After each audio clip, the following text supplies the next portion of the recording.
like psilocybin, there's probably fairly minimal physical risks of LSD. You know, they don't really have an established lethal dose of LSD. However, you know, there have been cases of psychological harm. And this down here on the bottom here is a physician sample of Delicid from the 50s or 60s. So, you know, this sample was essentially sent to a doctor with a vial of pure pharmaceutical grade liquid LSD.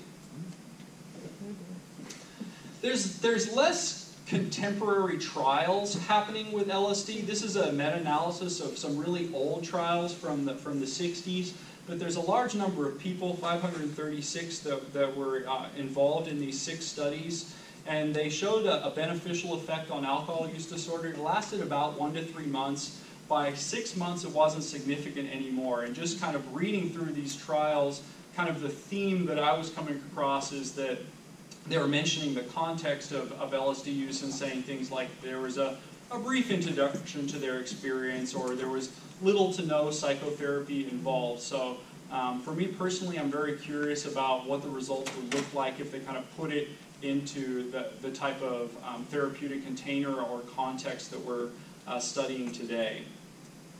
LSD, the research right now is more neuroscientific, so more things like looking at the default mode network. LSD is also very hot in the microdosing world, so there's the Royal Imperial College of London with a researcher named Carhart Harris and David Nutt are doing some microdosing LSD types of studies over there at the moment. So to kind of conclude this section and, I don't know, hopefully take a break. So evidence is rapidly accumulating for a number of psychedelic substances. It seems like MDMA and psilocybin are kind of leading the pack right now as far as they're kind of the most advanced, and they've both been given a breakthrough status by the FDA.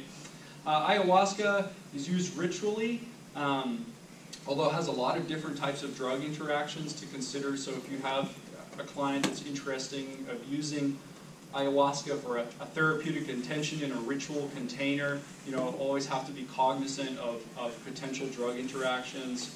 Ibogaine, incredibly promising for a number of substance use disorders, but the cardiotoxicity is potentially a limitation to furthering the research.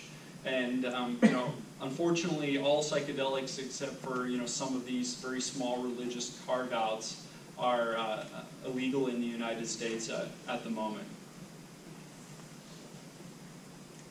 So we want to take maybe just a 5-minute break.